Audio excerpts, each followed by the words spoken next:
perkenalkan, nama saya Vina Nanda Fatimatu Zahra. Di sini saya akan membuat video pembelajaran materi jual beli pada pembelajaran fikih kelas 11 Madrasah Aliyah. Nah, untuk teman-teman semuanya, silakan tonton video ini sampai habis ya. Check it out. Nah, masuk ke dalam pembahasan yaitu tentang jual beli. Dalam Al-Quran dijelaskan pada Quran Surah Al-Baqarah ayat 275, ya potongan ayatnya adalah sebagai berikut. A'udzubillahi minasyaitonirrajim. Bismillahirrahmanirrahim. Wahalallahul bai' wa haramar riba. Yang artinya Allah menghalalkan jual beli dan mengharamkan riba. Melalui ayat tersebut berarti jual beli diperbolehkan dalam agama Islam. Adapun pengertian dari jual beli sendiri adalah jual beli menurut bahasa berarti tukar menukar sesuatu. Sedangkan menurut istilah jual beli yaitu tukar menukar materi yang memberikan konsekuensi kepemilikan barang atau jasa secara permanen. Nah, dalam artian lain, jual beli dapat diartikan sesuatu perjanjian tukar menukar benda atau barang yang mempunyai nilai sukarela di antara kedua belah pihak. Yang satu menerima benda-benda dan pihak lain menerima sesuatu sesuai dengan perjanjian dan ketentuan yang telah dibenarkan syarak dan disepakati. Itu tadi definisi dari jual beli. Kemudian kita akan membahas tentang praktik jual beli.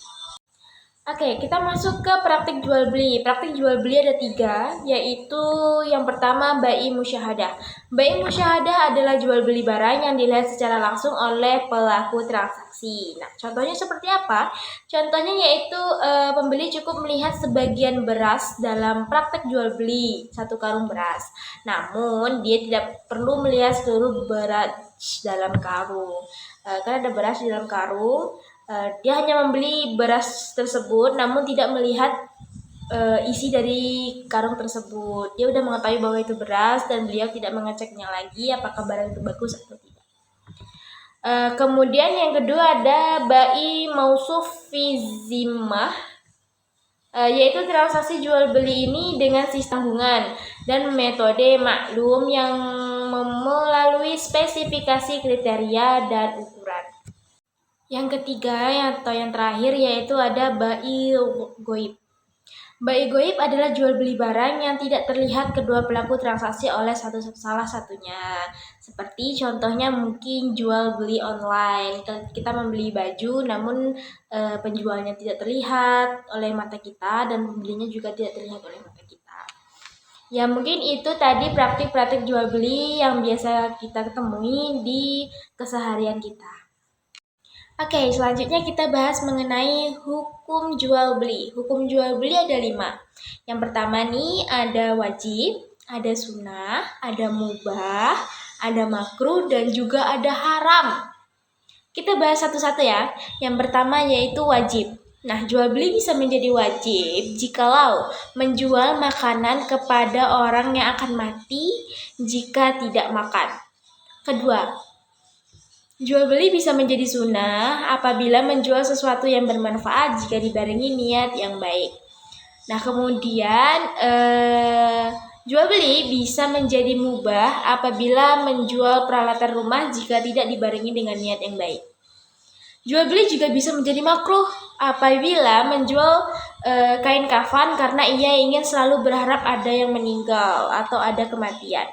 Oke, yang terakhir, jual beli bisa menjadi haram. Jual beli memang diperbolehkan dalam agama Islam. Namun, jual beli bisa menjadi haram ketika seorang menjual. Contohnya ya, seorang menjual pedang kepada pembunuh. Dan juga orang menjual anggur kepada orang yang diyakini akan menjadikan anggur tersebut menjadi khamar. Jelas dalam agama Islam tidak diperbolehkan untuk membunuh maupun meminum minuman keras seperti khamar. Kita menjual pedang untuk orang membunuh, kita menjual anggur untuk orang yang membuat khamar, itu jelas sangat tidak boleh dan itu adalah perbuatan yang keji. Jadi tidak diperbolehkan menjual hal-hal tersebut kepada orang yang diyakini akan menyalahgunakan benda tersebut.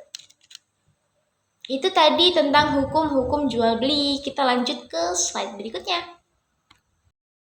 Oke, setelah kita bahas tentang hukum-hukum jual beli, sekarang kita bahas mengenai transaksi jual beli yang dilarang. Ternyata ada loh transaksi jual beli yang dilarang dalam agama. Kita masuk langsung ke materinya ya. Yang pertama yaitu namanya ihtar atau menimbun.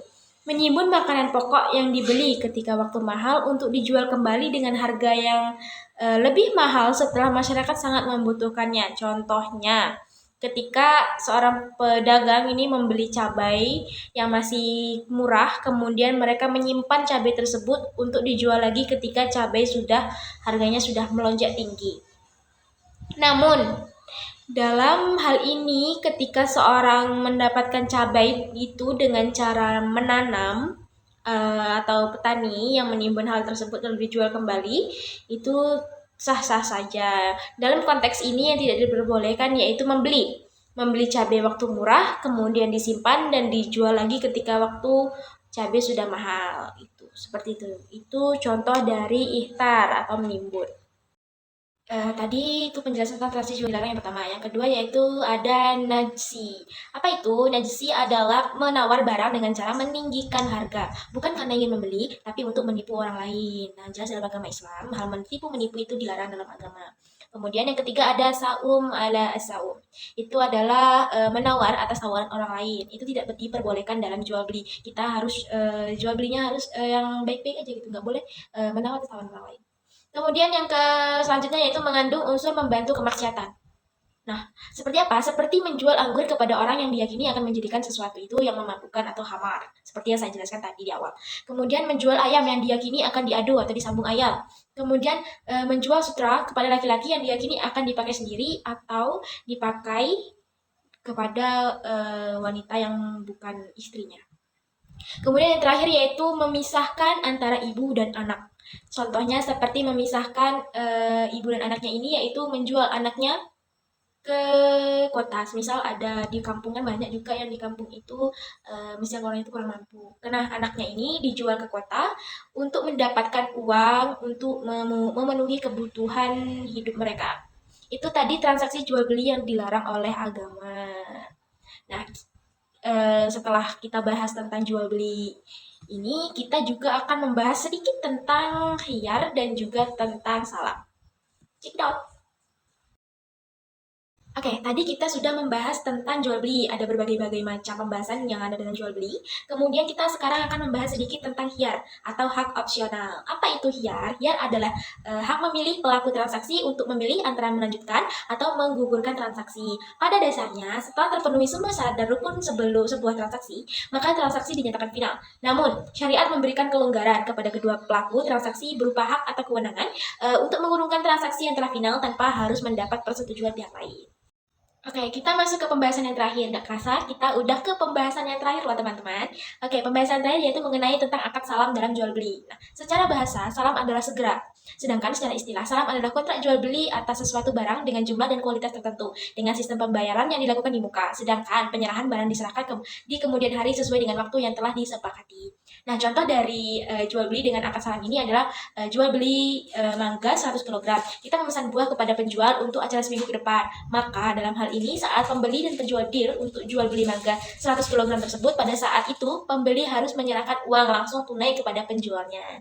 Ini bisa juga jual beli ini disambut pautkan dengan jual beli online untuk zaman sekarang. Kita membeli semisal kita membeli handphone ke dalam satu toko di aplikasi online atau jual beli online tersebut. Kita mentransfer uang kita kepada penjual tersebut, lalu dikirimlah handphone itu kepada kita. Mungkin itu tadi penjelasan dari pembahasan kita yang terakhir tentang akad salam dalam jual beli. Ya, itu tadi video pembelajaran kita pada hari ini tentang materi jual beli dan khiyar. Ada juga tentang tadi sedikit pembahasan tentang salam akad jual beli. Semoga apa yang saya sampaikan tadi bermanfaat untuk kita semua. Cukup sampai sini video kita pada hari ini. Saya akhiri dengan wassalamualaikum warahmatullahi wabarakatuh. Terima kasih semuanya. Bye-bye.